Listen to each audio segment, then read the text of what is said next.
Good evening, I'm Jasmine Richey, and you're watching District Wire News.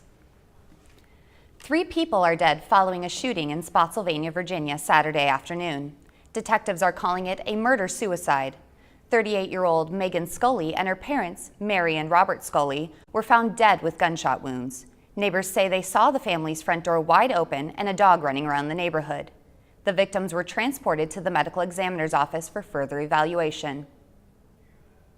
More than 180 women across the country are accusing Massage Envy therapists of sexual misconduct.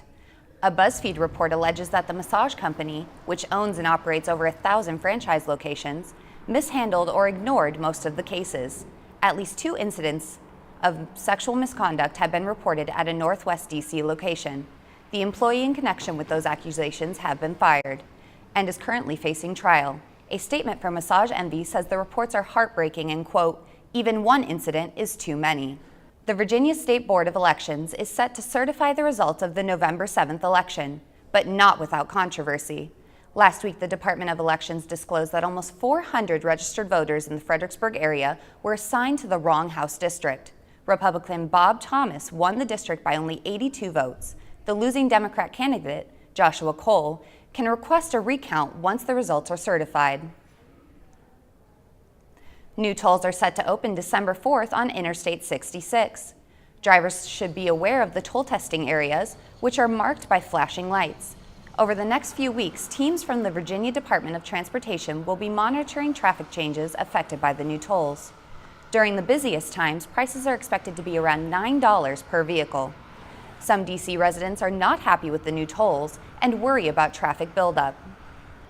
Tolls are never good. I understand their importance for infrastructure, but every time I just drove to New York for Thanksgiving, and there's traffic at every single toll on 95 because everyone slows down, and it just creates a traffic jam going back a couple miles after. So it's going to create traffic and it costs more money. So during the new hours, all drivers must have an easy pass to avoid a violation. Drivers who do not respond to a violation notice will receive additional penalties in court ranging from $50 to $500.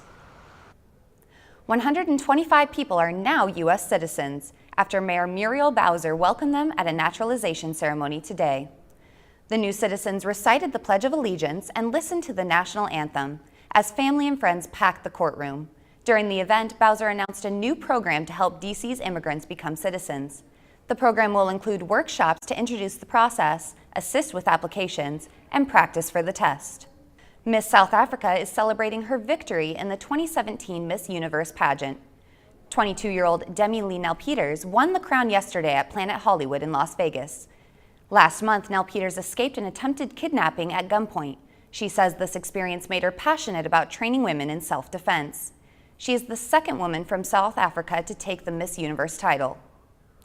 We are now wrapping up Week 12 in the NFL, where teams are fighting for their place in the playoffs. In Atlanta, Falcons receiver Julio Jones was on fire, catching 12 passes for over 250 yards as the Falcons beat the Bucs 34-20. On Sunday Night Football, it came down to the last play, and Chris Boswell makes a 53-yard field goal to lead the Steelers to a 31-28 victory over the Packers. Thanks for joining us for District Wire News. I'm Jasmine Richey. Have a great evening.